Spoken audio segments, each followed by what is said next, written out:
There comes a moment, quiet, subtle, terrifying, when you realize something is wrong. Not just wrong in your relationships, not just wrong in your body or mind, but wrong in a way that feels invisible. Like something has been feeding on you, not attacking you, feeding. You've felt it before. After certain conversations, certain visits, certain relationships, you leave feeling drained, hollowed out, like your soul just paid a debt you never owed. You lie awake at night with someone else's grief swimming in your chest. You walk into rooms and feel emotions no one speaks, and leave those rooms carrying burdens that were never yours to hold. But here's the truth you were never meant to know. They're feeding on your light. And yes, you have been hunted without ever realizing it. Carl Jung saw it. He documented it. And he left behind a final warning. One so chilling, so precise, that even modern psychology still avoids it. This isn't just about trauma. It's not just about toxic relationships. It's about a psychological feeding system, a hidden ritual embedded deep in the human psyche, where the most empathic among us become fuel for the emotionally starved. You think you're helping, healing, saving, but what if your compassion is being weaponized against you? What if your kindness is the bait? And what if your light has become someone else's survival mechanism? If any of this stirs something in you, write this in the comments. They were feeding on my light. Because once you hear what Jung discovered, once you see the archetype behind your exhaustion, you'll never see your relationships the same way again. And you'll never let your light be devoured again. Ever. The spect of him. Carl Jung was not a man prone to exaggeration. His words were not designed for virality. They were carved from years of clinical observation, spiritual exploration, and inner confrontation. But buried in his private notes, left unpublished during his lifetime, was a psychological phenomenon so disturbing, so existentially dangerous, that even he hesitated to bring it fully into the light. He saw a pattern, one he couldn't ignore. Empaths, the people whose nervous systems were tuned like symphonies, who could feel the emotions of others as if they were their own, were not merely struggling, they were being systematically drained, but not by obvious predators, not by monsters, by people who appeared broken, charming, wounded, magnetic, familiar, people who carried just enough pain to awaken your deepest compassion, just enough vulnerability to make you feel needed, just enough chaos to make you feel responsible. But Jung saw the truth hiding beneath the surface. These were unconscious energy parasites, people who, cut off from their own emotional essence, had learned to feed on yours. And they weren't doing it consciously. They weren't evil in the cartoon sense, but they were devouring you all the same. And the most terrifying part? The feeding process was invisible. It didn't come with fangs or claws. It came with intimacy, with shared stories, with late-night emotional crises, with trauma bonds misnamed as love. The empath wasn't just attracting difficult people. Jung wrote that the meeting of two personalities is like the contact of two chemical substances. If there is any reaction, both are transformed. But in his practice, he saw something darker. When an empath met an energy parasite, only one person changed. And it was never the parasite, because what looked like love was actually emotional consumption. What felt like loyalty was actually a slow death. And what seemed like compassion was actually the perfect trap. You weren't imagining it. You weren't being dramatic. And you sure as hell weren't being too sensitive. You were being hunted. Because when your light shines too brightly, when your essence burns too purely, it doesn't just illuminate the room. It attracts the shadows. Not to witness your glow, but to consume it. To survive, they must feed. And you, empath, were built to give. But what happens when the child who learned to feel everything becomes an adult with no boundaries? What happens when your ability to read pain becomes someone else's permission to never process their own? Jung realized that the empath is not weak. Far from it. The empath is forged in childhood trauma, forged in unpredictability, forged in survival. The child who had to monitor every expression, every silence, every emotional shift in the room, just to stay safe. That child grew up to become exquisitely attuned. But that same gift, that superhuman sensitivity, became the very reason you were chosen. Because while you were listening to the world, something else was watching you. And what it saw was a light bright enough to survive anything and soft enough to never fight back. The process by which empaths are drained is not random. It's not an accident. And it's certainly not just bad luck with people. It is a ritual, one that begins the moment your light is seen, not for what it is, but for what it can offer. Carl Jung understood this. He saw it again and again in his clinical work. Empaths didn't just fall into painful dynamics. They were pulled in, targeted. Whether by coincidence or fate, by those whose own flame had long since gone out. He outlined the feeding process with terrifying clarity. Stage 1. The light recognition. This is where it begins.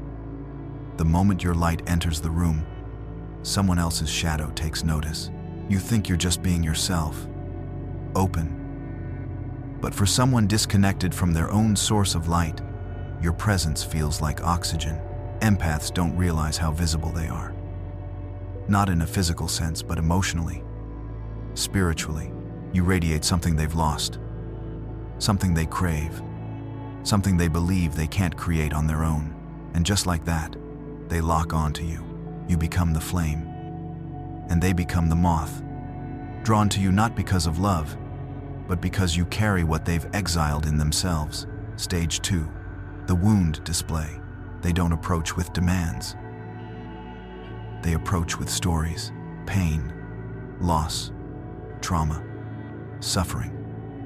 Their eyes shimmer with hurt. Their voice trembles with vulnerability. They confess what they've never told anyone else, what no one else could possibly understand. And you, being who you are, feel it all. Their story becomes your story. Their wound becomes your mission. You don't just hear them. You absorb them. This is where the bond forms, not through shared joy, but through shared sorrow. But be careful. What looks like depth might actually be a trap, because what's really happening here is empathy activation. Stage 3. The extraction begins. Once you're emotionally invested, they start feeding, not overtly, not with malice, but with need. Crisis after crisis, emergency after emergency. You become their lifeline, their emotional first responder, their savior, their audience, their therapist, their peacekeeper. And when you try to pull back even a little, they panic, because it was never a relationship. It was a feeding mechanism. They trauma dump. They drain you. They tether their survival to your compassion. And every time you think, but they need me, they get stronger. Because what you think is love is actually supply. And what they give back is almost nothing. You begin to notice something. After being with them, you feel tired, foggy, heavier, but you brush it off. You say, I'm probably just overthinking. Maybe I'm too sensitive. Number, you're not overthinking. You're being devoured. Stage 4. The depletion normalization. This is the most dangerous part. Now, exhaustion becomes love. Burnout becomes devotion. Emotional labor becomes your identity. They convince you, consciously or not, that feeling drained is a sign of how deep your connection runs. No one's ever understood me like you do. You're the only one who really sees me. Without you, I don't know what I'd do. And you trained from childhood to find value in being useful. Believe them. But here's the truth Jung uncovered. You are not being loved. You are being used. And every time you silence your intuition, every time you betray that quiet knowing that says something is wrong, the feeding deepens, until eventually, you don't recognize yourself. Your joy feels distant. Your peace feels foreign.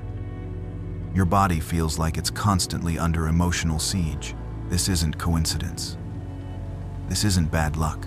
This is energy vampirism disguised as intimacy. Want to see what it looks like in real life? Let's start with romance. Sarah met David at a spiritual retreat. He seemed deep, intuitive, wounded in a way that activated her inner healer. He spoke of childhood trauma, of pain, of the emptiness he'd carried his whole life. She felt special, chosen to help him through it. But within months, Sarah was exhausted. David called at all hours. Every conversation was about his pain. When she set boundaries, he accused her of being cold, distant, cruel.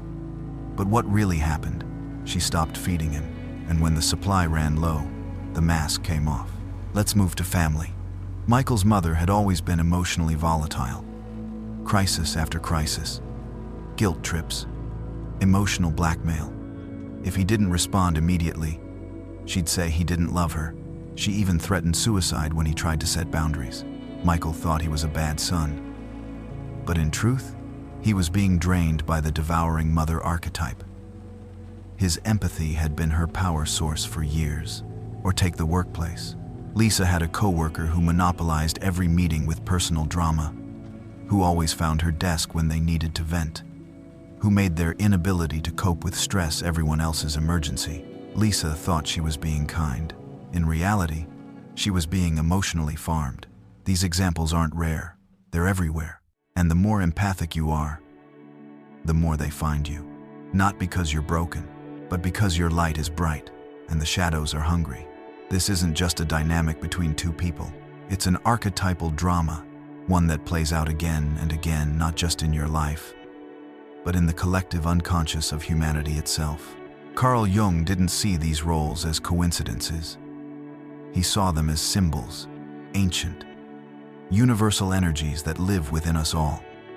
When two people meet, it's not just personalities interacting, it's archetypes colliding. And when those archetypes remain unconscious, the consequences are devastating. There is the empath, the wounded healer, and there is the narcissist, the shadow devourer. They are magnetically drawn to each other, not by fate, not by chance, but by psychological necessity. Jung wrote, "The unconscious is not just evil by nature, it is also the source of the highest good, not only dark, but also light. But the unconscious seeks balance. It pulls opposites together, light and dark, feeling and numbness, compassion and consumption. And so, for every empath, there is a narcissist waiting to complete the circuit. The empath feels too much. The narcissist feels too little. The empath gives without end. The narcissist takes without shame. The empath drowns in emotion. The narcissist builds a fortress to avoid it.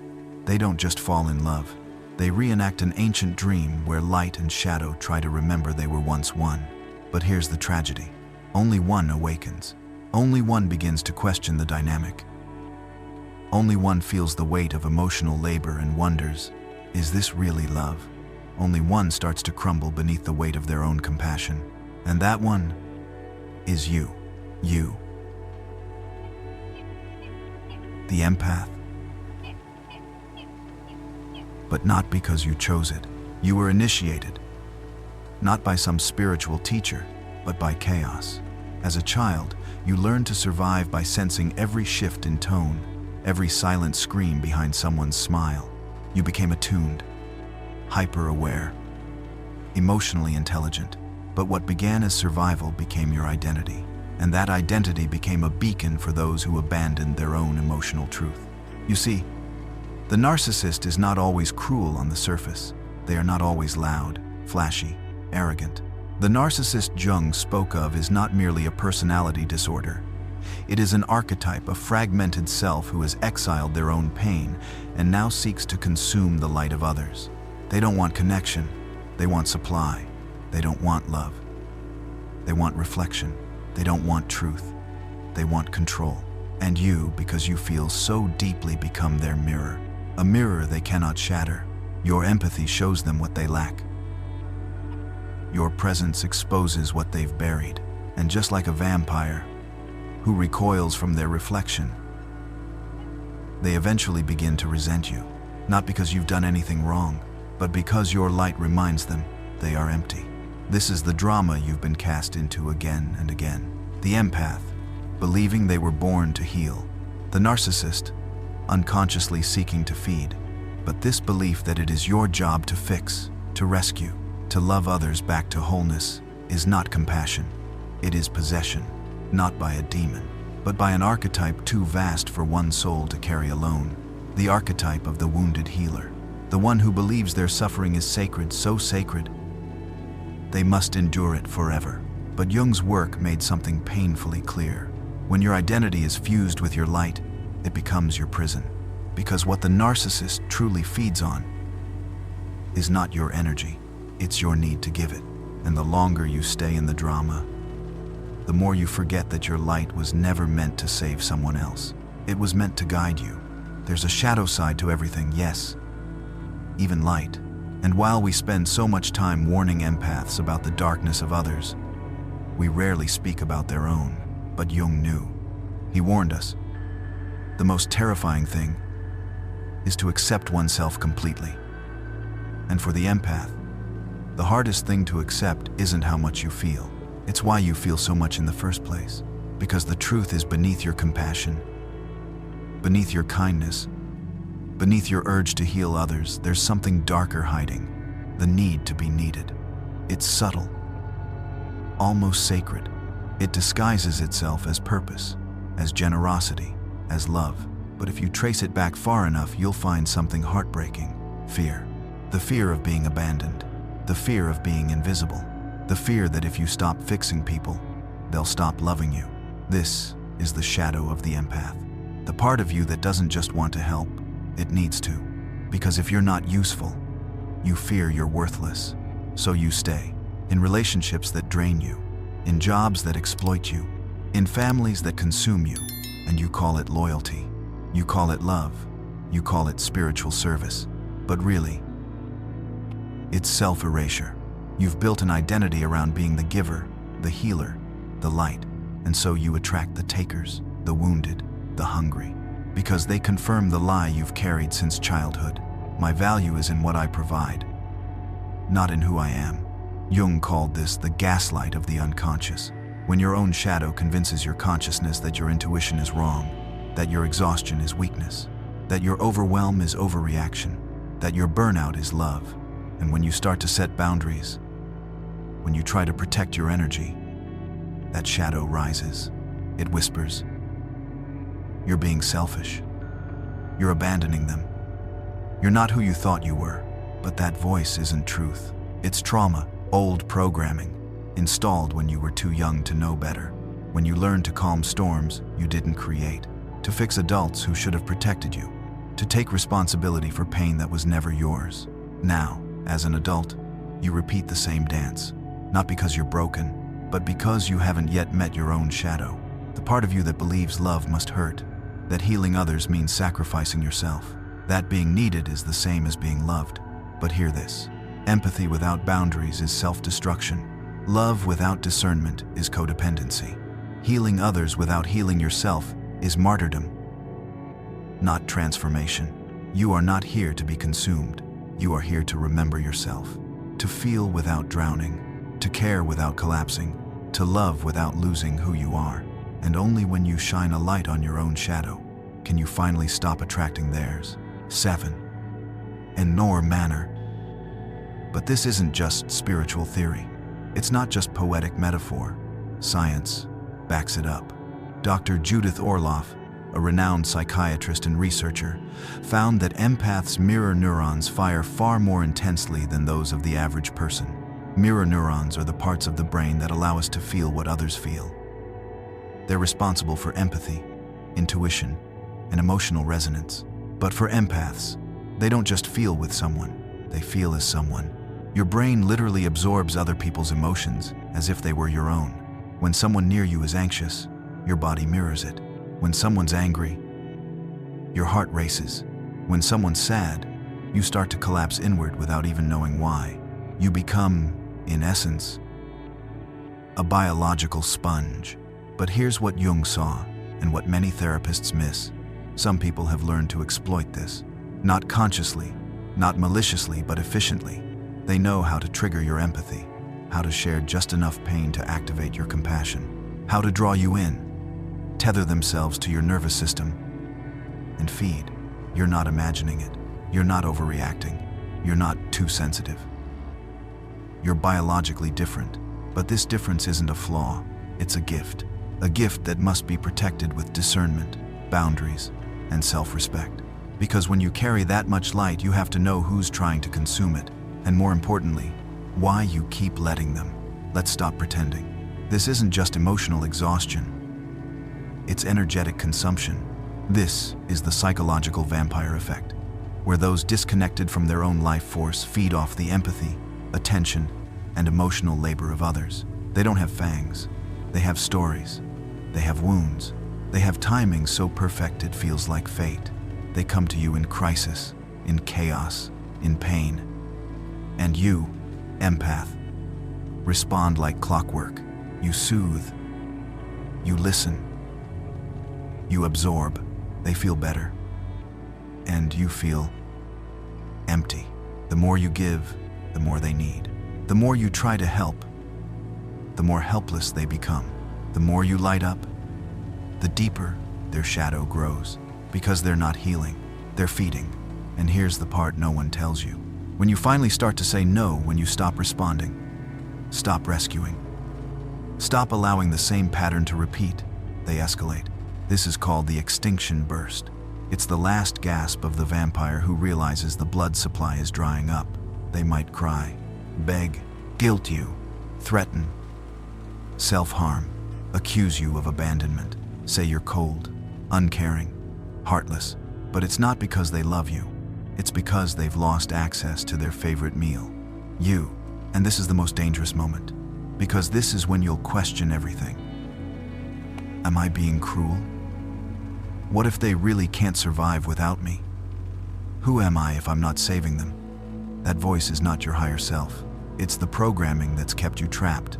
But if you can hold your ground, if you can endure the extinction burst, something powerful happens. You reclaim your light, and that's when the real healing begins. There's not a lens. The question then becomes, how do you protect your light without hardening your heart? Jung offered us a path, a framework for energetic sovereignty that doesn't require withdrawal, bitterness, or revenge. It's what I call the light method. Each letter holds a key, L. Learn to discern energy signatures. Jung spoke of feeling-toned complexes, subtle emotional patterns that your nervous system can detect. Your body is a radar. When you leave someone feeling confused, anxious, foggy, or depleted, pay attention. That's not intuition malfunctioning. That's intuition screaming. Track how you feel before, during, and after interactions. You'll start to see the patterns. Who charges you? Who drains you? Who feeds you? Who feeds on you? I integrate your shadow. This is the deepest work. You must face the part of you that needs to be needed, the part that equates love with sacrifice, the child who learned that soothing others was the price of safety. Ask yourself, what do I gain from being needed? How does rescuing others help me avoid rescuing myself? What wound am I trying to heal by healing everyone else? Don't reject your shadow. Own it. Name it. Only then can it stop owning you. Guard your sacred energy. Jung said, your vision becomes clear when you look into your heart. Who looks outside dreams. Who looks inside awakens. Protecting your energy is not selfish. It is a spiritual responsibility. Say no to emotional labor that leaves you empty. Refuse to carry what isn't yours. Choose relationships that nourish, not deplete. You are not an emotional landfill. You are a temple. Honor your authentic nature. Empaths are often taught to shrink to dim their light so others feel more comfortable. But Jung believed in individuation, the process of becoming your true self, not what others need you to be. Stop minimizing your intuition. Stop performing emotional labor as your identity. Stop apologizing for your depth. Own it. Live it. Lead with it. Transform trauma into wisdom. Jung said, the most terrifying thing is to accept oneself completely. Empaths weren't born broken. They were forged in chaos, trained to feel everything to survive. Now that gift must evolve from unconscious defense to conscious discernment. You can feel without absorbing. You can help without depleting. You can care without being consumed. When you apply the light method, you stop playing the role of prey. You become sovereign, not armored, but awake, not cold, but clear, not drained, but powerful. And when your light is no longer up for consumption, it becomes something far more dangerous to unconscious systems. It becomes contagious. So what happens when an empath awakens? They stop apologizing. They stop shrinking. They stop bending until they break.